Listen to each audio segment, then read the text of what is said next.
grimório tão poderoso. Godot diz que estava ali para devolver aquela pedra para uma mulher chamada Lucrécia. Tentada em ouvir esse nome, Lucrécia Zora era uma grande feiticeira e também é conhecida como a Bruxa do Vasco. Ela pergunta como o avô dele tinha ligação com ela. Godot diz: até a casa do Vasco. Lá se deparam com um gato falante que os leva até a Vasco. Godot achou ela muito nova, pois ela namorou seu avô. Sardenha diz que não demoraria muito para anoitecer e pergunta se ele não queria experimentar uma coisinha. Godot diz que não estava com vontade e Sardenha pega a tabuleta. Ela diz que aquilo era um livro secreto de Prometeus. Ela pergunta se Godot encontrou alguém no caminho enquanto ia para sua casa. Ele diz que encontrou um garoto estranho, então ela fala para ficar com aquela tabuleta. Erika fica irritada por ela dar um precioso grimório da Era dos Gods a ele. Mais tarde Erika pediu para Godot por mais bebida a ela. Ele diz que não colocaria mais, pois ela já estava falando até com uma máscara. Até mesmo sua empregada Ariana estava irada. Godot a ajuda a ir para seu quarto. Ele gostou muito do cheiro de seu perfume. Erika diz então para tirar o seu vestido. Godot, corrigido, abre seu zíper e ela se deita na cama.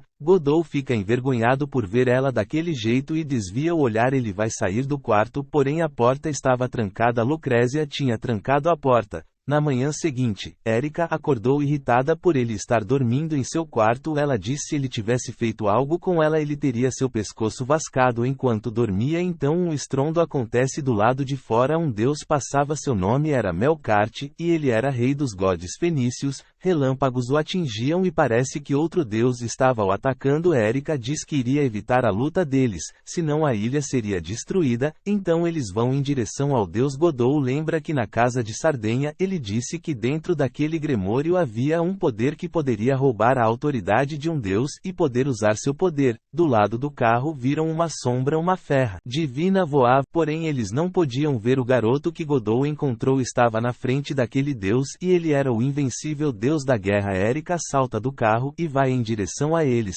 Ela tenta interromper, são lançados raios contra ela, e Godot a salva de ser atingida. Godot diz para Melkart que dentro da tabuleta havia um poder de um deus, e pergunta se ele queria unir forças. Melkart achou o garoto engraçado e aceitou o vitorioso. Ataca Godot, porém Melkart não permitiria ele o atacar. Erika pergunta como o Godot conseguia sorrir numa situação dessa. Ele diz que nem mesmo ele sabe. O vitorioso invoca uma espada e tenta romper a barreira que protegia Godot. Erika diz para ele fugir, pois um humano não aguentaria poder de um grimório divino. Ele diz que aquele poder foi confiado a ele e não podia fugir. Erika o dá uma beijoca. Assim que o vitorioso quebra a barreira, Godot joga uma magia poderosa nele. Porém não foi o suficiente para o derrotar, mas Godot conseguiu roubar a espada dourada dele. Godot não sabia o que iria fazer agora e pergunta a Erika o que fazer. Ela vai em direção a seus lábios, o beijando, e uma luz muito forte começa a ser emitida pelos dois e várias espadas douradas começam a sair do chão e todas elas são arremessadas contra o vitorioso, e assim Godot derrotou a sua primeira vítima.